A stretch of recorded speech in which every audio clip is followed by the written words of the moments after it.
Hi folks, I'm Jim, he's Alex, and today we've got Mr. Chris Hazell with us. Chris, if you don't recognise him, which I'm sure lots of you do, is the man behind Fellten brand. He's also on the Hazell Nutz YouTube channel and does from the weird and peculiar and marvellous all the way through to genius kind of stuff that hopefully is pushing the whole EV movement forwards, and certainly like the EV conversion market. Chris has got quite a big part to play in that, I think. But yeah, Chris, hello, welcome. Thank you. Thank you. So I think we should start with the silly stuff. Yes.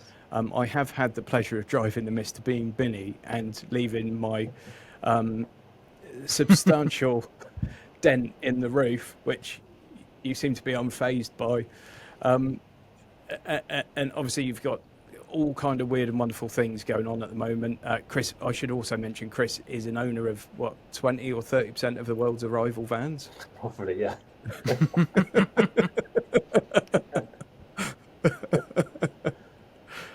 So give us a brief history, Chris, for those that don't know about some of the, like the EV conversion stuff and how that got started, and what your latest projects are. Yeah, so the first one I did was the R32 Skyline. So that was, back 2017, end of. Basically, I started building that one. And that was with Damien Maguire, Kevin Sharp, like sort of all the Johannes, the open source world. That's sort of where I got started. Built the Skyline, did loads of stupid stuff with that, like Gymkhana Grid and Monster Energy used it. Terry Grant's driven it, like quite a few different people got in that and did stunt shows with it and things like that. So that was exciting, fun. But that opened the door up then for us to go into some weird and wonderful builds over the years alongside our product and battery pack manufacturing.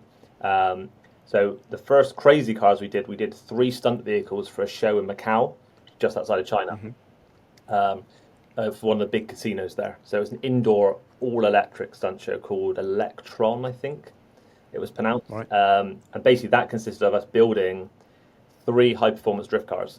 So they were space frame chassis, and then it had a Tesla battery pack, Tesla large drive unit in the rear with a locked diff, and an open source control system, and a Ryan BMS bolted in there. And then 2 of them were 350Zs, so they had 350Z shells put over them. So they basically just cut the floors out and just dropped them over. Yep. The other one was a Porsche 996. Wow. And the 996 was a fire car, so it actually had flames coming out the back of it, flames that came out behind the back wheels, so it left like a streak behind it, and then it would drive over the flames. So yeah, that was an interesting one. So that was the first sort of crazy, more commercialized builds we did. Sure. And since then we've done quite a lot of different film and TV vehicles. We did a load of stuff for Top Gear. So we did like Mr. Nippy, along with Pete, who did a lot of the builds for Top Gear. We worked with him and did Mr. Nippy, and we also did I think it was I want to say a MGB or a Spitfire and a Subaru Brat for Top Gear as well. Another episode. So we've done 2 of those, which was quite cool. And that was with like Paddy McGuinness, Chris Harris, Freddie, sort of that era of Top Gear, shall we say. Yeah. Not the ones before which didn't like electric at all.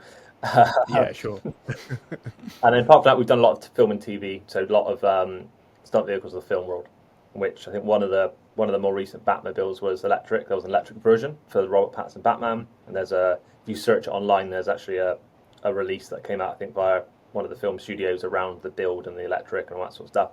And then there's a couple of other EV stuff we've done for a range of different shows that I still don't know if I'm allowed to talk about, so I just don't. Yeah. But yeah, there's quite a few different TV shows or films out there which have had electric vehicles in. You just may not know they were electric.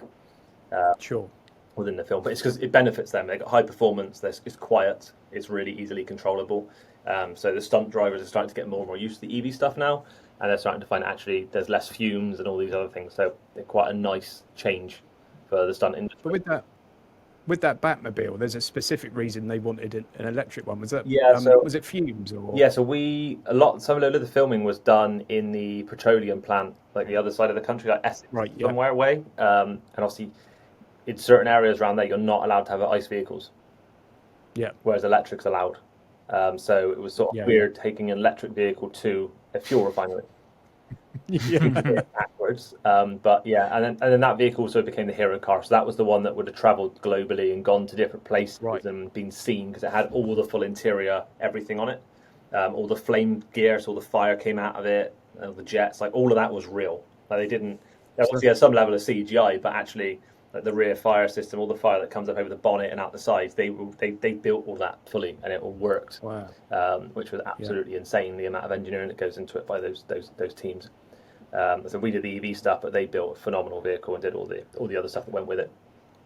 So that's the one that'll end up in the Peterson Museum one day, then hopefully. Probably, yeah. I think currently Yeah. it's somewhere in the UK in storage, but Right. they float around. They pull them out depending on if it's anniversaries and all that sort of stuff. And then there's other stuff we've been working on more recently, like the arrival vans. Obviously, you've seen those where I bought my arrival van on my YouTube channel. Spent a lot of time sort of taking that apart, trying to get it to work. Realized I can't get it to work. So eventually that will get rebuilt, probably with a Tesla Model 3 system within it over the next year or so. But I have got a reg number and everything for it now. So I finally managed to get a V5. Took a while, but I managed to get it through. It does say prototype vehicle on it, but it's fine. It's legal. I can put it on the road, so that's what I needed. Have you actually done the Tesla swap on it yet? Or no? So the battery pack's been taken out of it, and I've got rid of the pack because they had some issues with those packs. So I was like, it's an early pack. I just let someone go use it for doing something else. I don't need it left in the vehicles. The pack's out, so the vehicle's classed as safe and just sat there as a rolling shell, I suppose, at the moment. And then once the T5 van build is finished, which is what I've been engulfed in recently, I'll then probably move across to doing the Tesla powered arrival van. But we need to mention that T5 as well, because that's going to be absolutely bananas. Yeah, it's got out of hand heavily. I thought I could just take a Model S base, put a shell on top of it, like Kyle did in America at Beat Boosted Boys, and then realised actually that wasn't going to work as easy as I thought. And now it's got the dual Tesla large drive unit, which has got a lot more out of hand. The issue at the moment is trying to work out what batteries to use, because I need 2,400 amps at peak, which is, there's not any batteries out there really that I can use, not off the shelf anyway, that aren't custom packs. So now trying to work out, can I take a load of hybrid battery packs and link them all up and parallel them together to build a pack that can output enough power.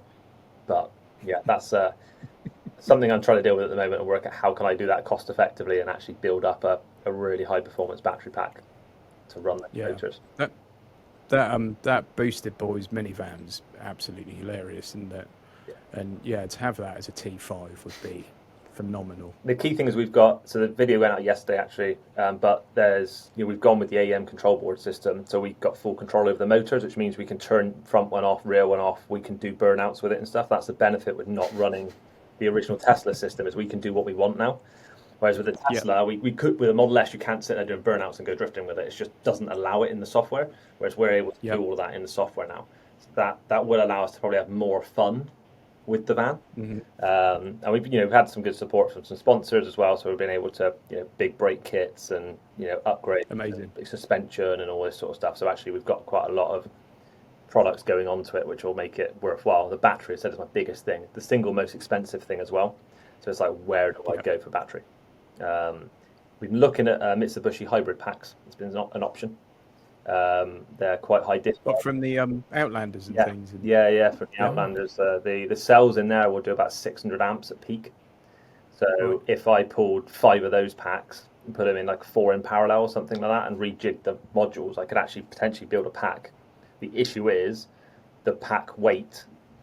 I'll get 60 kilowatt hours if I do that, but full performance. Or I could put 2 ID3 packs in and have 110 kilowatt hours at the same weight, but have slightly less performance. So it's that juggling act of going, do I want slightly less performance but a lot more range, or full performance and less range?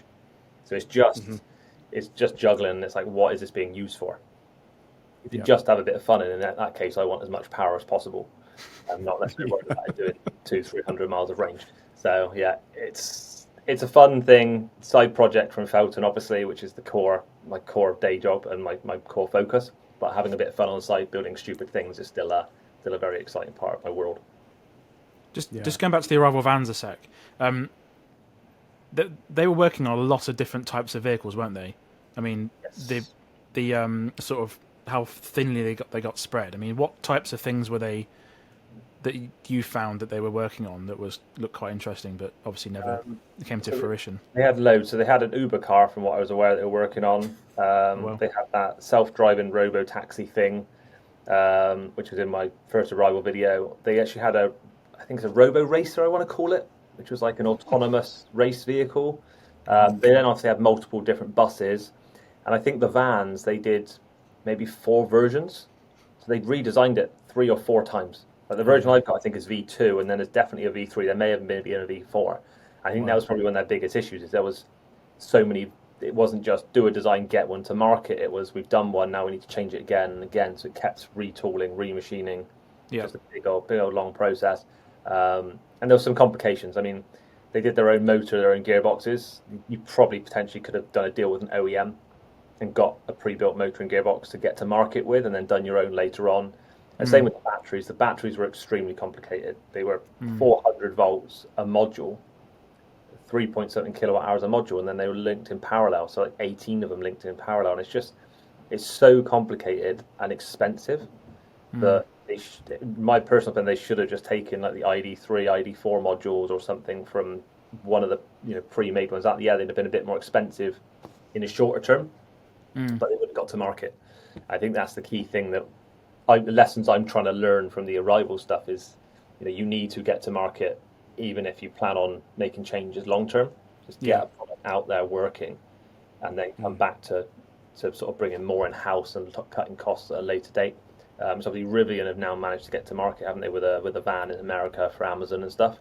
So that seems to be doing well for them. But it seems to be a common thing. Failure, like is it Canoe or something? They've sort of stopped now as well. So it's a very difficult world. Like Definitely, it's hard at the size we are, let alone when you're that size. It's just a massive cash burn, I expect. Yeah, because they're at almost ultimate scale, almost on day one. Yeah.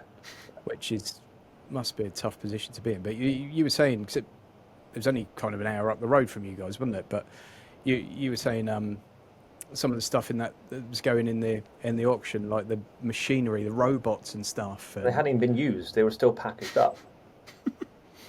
And it's just like and like the R&D cost, it must have been. Those panels that are on the Arrival vans. We were just booting them, weren't we? And it's impossible to damage them, it seems. And then you can just unclip them, pop another one back on. It's some brilliant ideas. They're great, but it's how long does it take you to make that panel?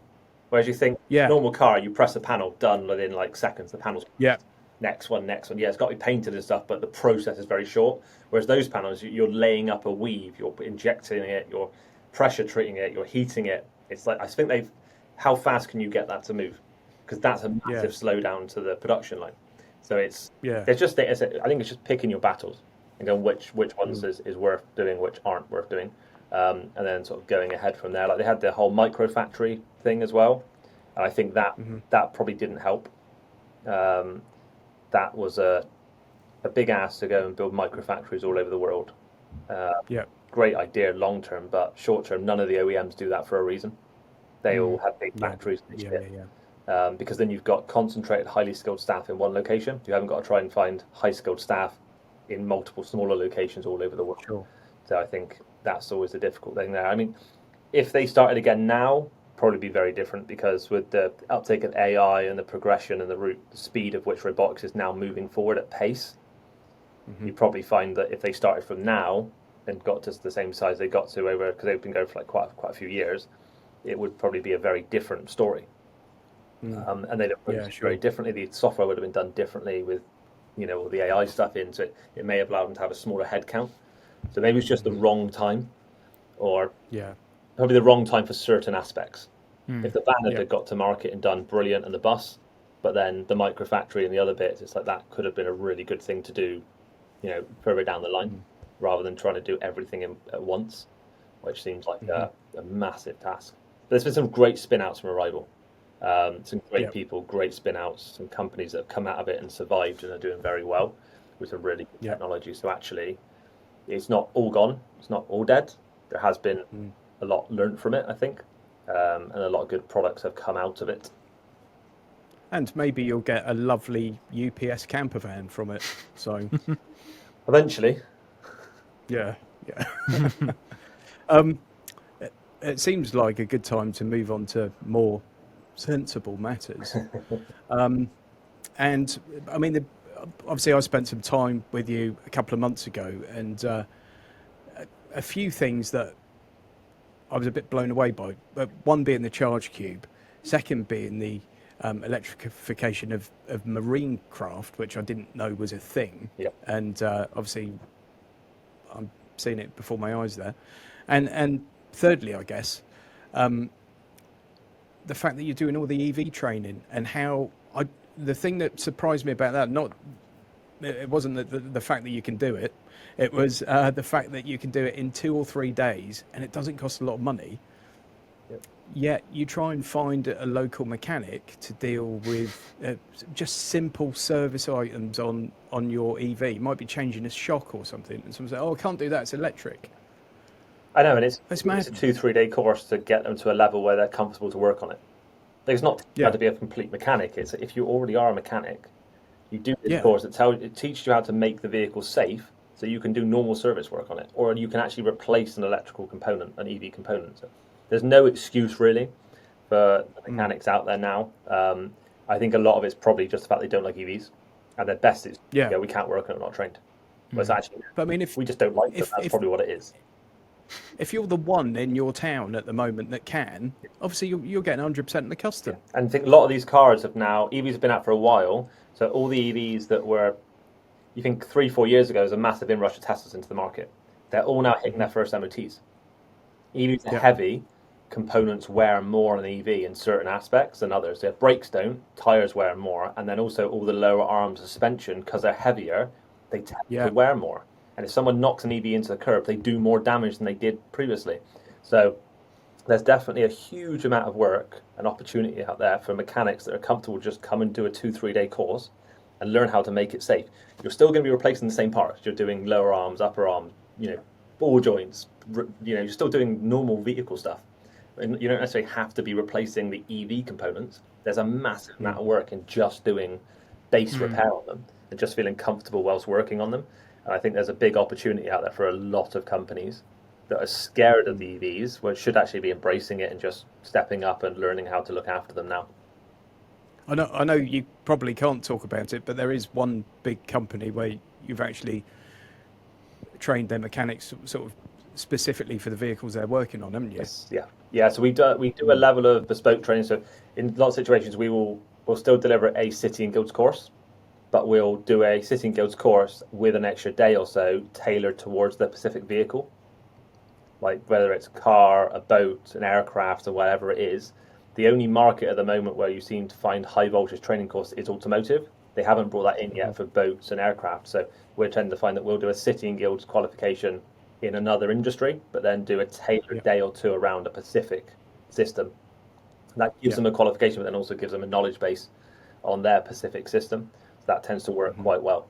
I mean, there is some, very good service built companies in the UK for EV. I think the biggest one I've come across is Cleveland EV, Matt, who runs that. But they're very knowledgeable, and they've got all the mobile guys out and around everywhere. I've seen very good things about their service. They're doing really well. They're coming to people, but they've learned how to repair all the common failure points and rebuild components and stuff like that. So they're not just servicing a normal vehicle; they're able to also replace all the EV parts that go with it as well. So, and that's that thing, and people should be looking at that and going, right, they're doing that, and they're doing very well at it. Why are we not doing the same thing? But it'll catch up eventually. I think it's just a lot of pushback at the moment from a sort of more localized service locations.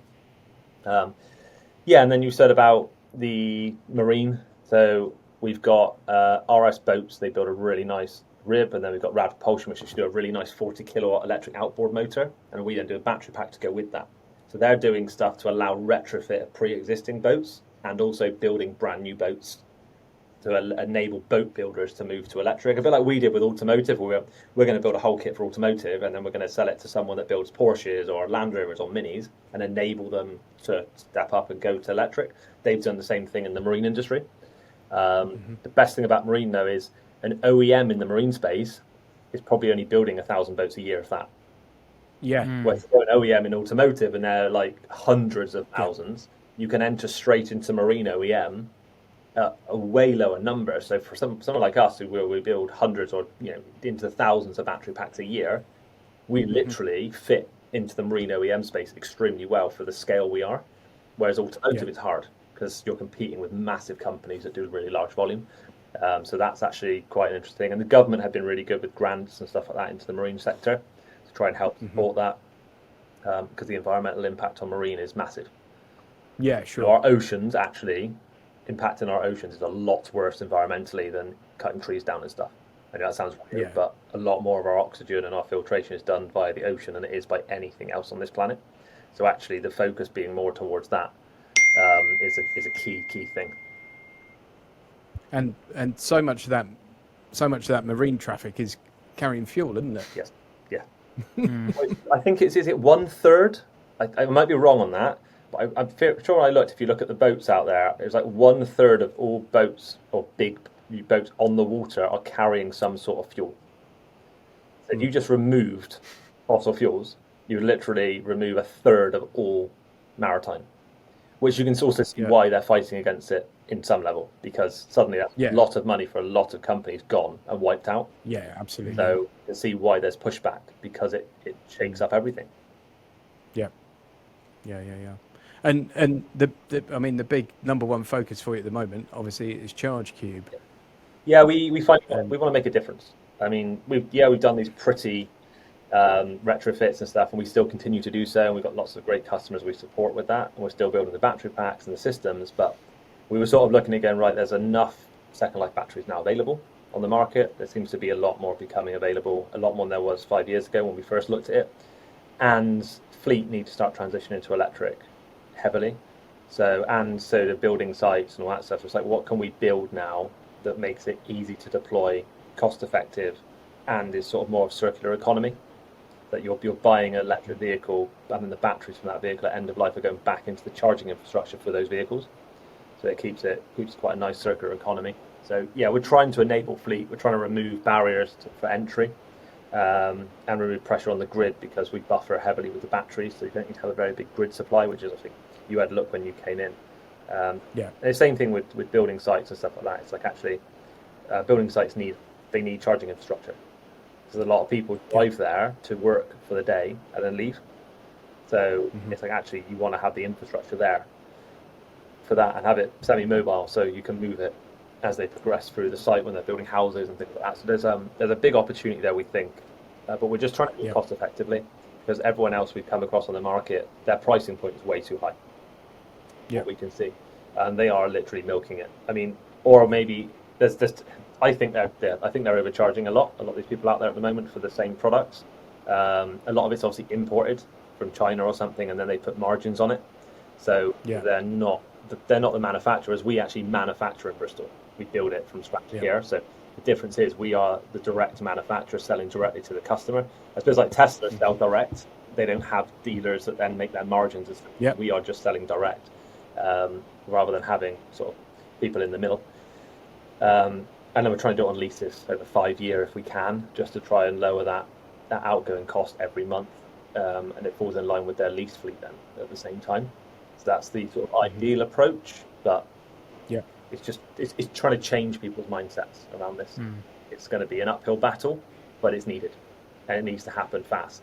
It's not you're not going to flick your fingers in 5 years' time and have an electric fleet the next week. You need to slowly transition your fleet now, do bit by bit up for the next 5-10 years, rather than try and think you can just swap everything over in 5 years' time or something.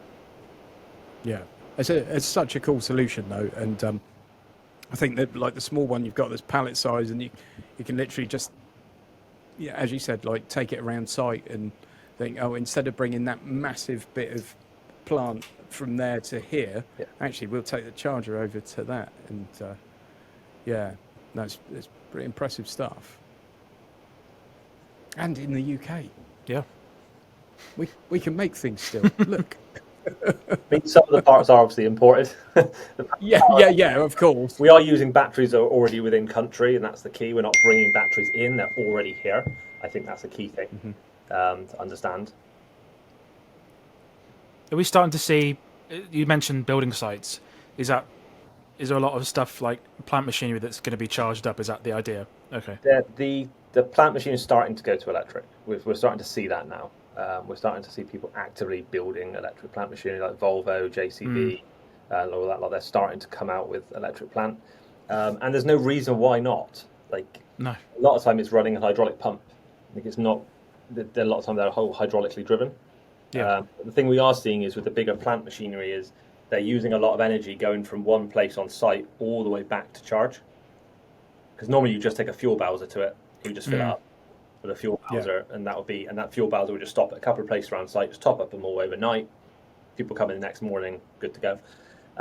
So having a small charge cubes trailerized that you can take and put 50 kilowatt hours or 100 kilowatt hours into a unit and then move to the next one. That's the key thing, we think, because it saves you having to bring that plant all the way back. I spent years working for a Greco in the sort of temporary power world, so I understand gensets and temporary and all that sort of stuff. So that was what I was wired for, I suppose, was event world. And that's how it always used to be done. You just have people with fuel bowsers go around topping stuff up. We need to do a similar thing, I reckon, in the plant machinery world. Which we're thinking maybe a larger charge cube on site, which has a generator next to it, running the generator in a hybrid mode. So we can kick the generator on at peak efficiency to charge up the batteries. That can then have fixed charge infrastructure or semi-fixed charge infrastructure for all the vans that turn up and all that stuff. But then have your smaller charge cubes there, just topping up like a power bank as such, and then they can just be picked up, whether either trailerized or just pick up with a telehandler and take it to where it needs to go. And then plug in and do your fast charge on whatever vehicles you've got. So we're going to start seeing that happen. The government are pushing heavily for it now within London and stuff like that. Whenever new jobs are coming along, people aren't winning the contracts unless they're fully electric. Oh wow! So that's what I was going to say. Like for tenders and stuff now, for a little while now, your green credentials are usually a massive part of your scoring in a tender, and there has been an element of greenwashing going on for years. And it would be like, if we win this, we'll plant some trees. But companies have to do a lot more than that now. And you think of the pollution being caused on some of these sites. Anything they can do to reduce that for the day-to-day has got to be a good thing. It's also the underground working, especially for London working underground. It's like you don't want diesel and petrol running. People are still breathing in those particulars. And at some point, that's going to come back and bite a lot of these companies where people have got conditions due to diesel particulate working. They see it in the mines, like the filtration systems in the mines are immense, where they're trying to pull out all those fumes from those machineries running down in the mines. And it's like, if they were just electric, you suddenly removed so much of that. And a lot of the mines are also looking at the same thing. Like we get a lot of people in like like Africa and Australia and stuff around mining, and it's the same thing. Like, can they transition to electric viably and then reduce the pollution? I suppose when you think of the power that's being consumed to run those filtration systems as well. Crazy. Yeah. They still need them, but they don't need them anywhere near as much once they go to electric. And obviously on their sites as well, everything is running on diesel.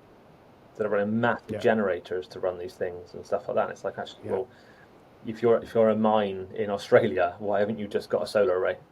You clearly have room for it. So but it's like, they're not lacking. What's the point in having a solar array if all your vehicles are burning diesel? So suddenly, if your vehicles go to electric, it suddenly becomes quite viable to go. Let's just put out a couple of acres of solar, and then the cost savings are massive now. Payback on solar is so quick because solar panels are so cheap.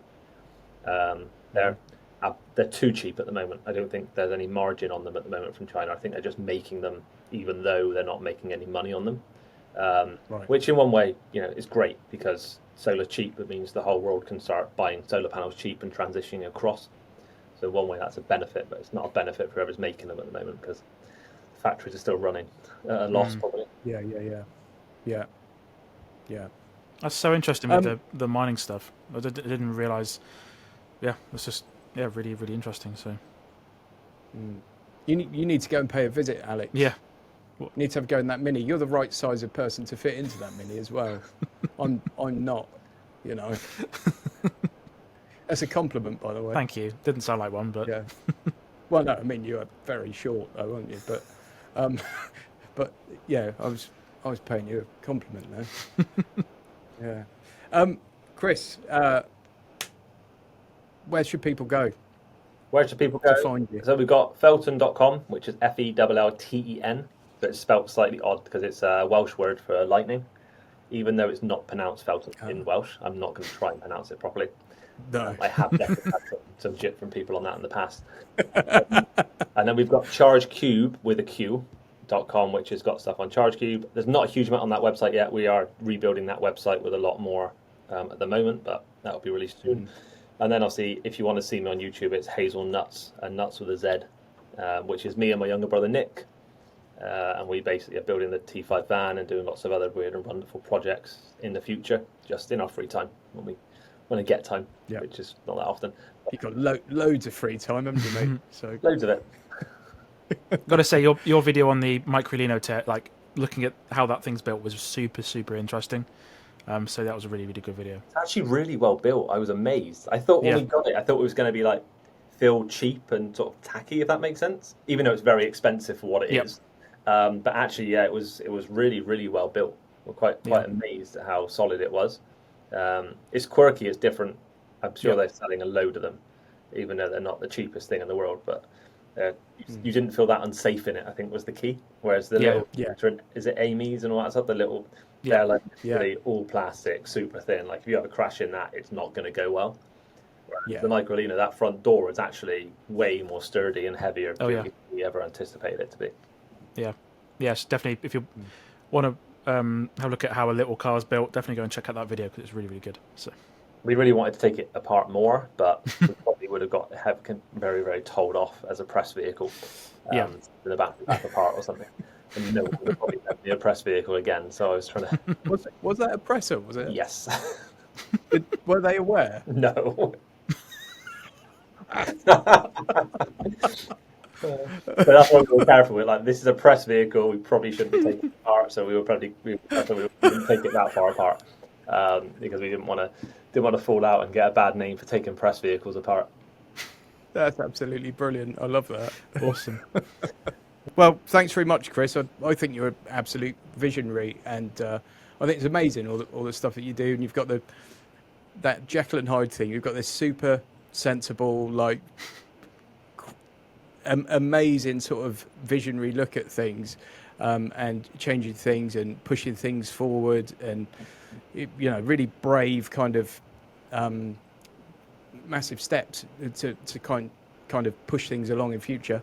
And then you're doing all the bonkers stuff as well. And I think it's absolutely brilliant that you're doing both of those things. It makes everything hopefully better for everyone going forwards. And I think me and Alex review all these new electric cars, and a lot of them are very sensible. And I mean, we spoke to Jerome last week, a couple of weeks ago, and the whole kind of the sort of tuner approach to EVs and the sort of enthusiast EV things, and people modifying EVs and having fun with them, I think is absolutely brilliant. And I think that's the thing that can get some of the petrol heads properly into electric cars that are used to getting an old Golf and doing bits to it and all the rest of it.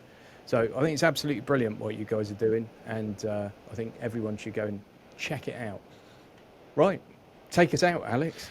So thanks for watching. You can find my website, interface.uk, all my different car reviews on there. Jim's at notaguru.co.uk, all of his various leasing deals and different things like that. Once again, thanks, Chris, for joining us. It's been really good to talk to you, and we'll see you again next week.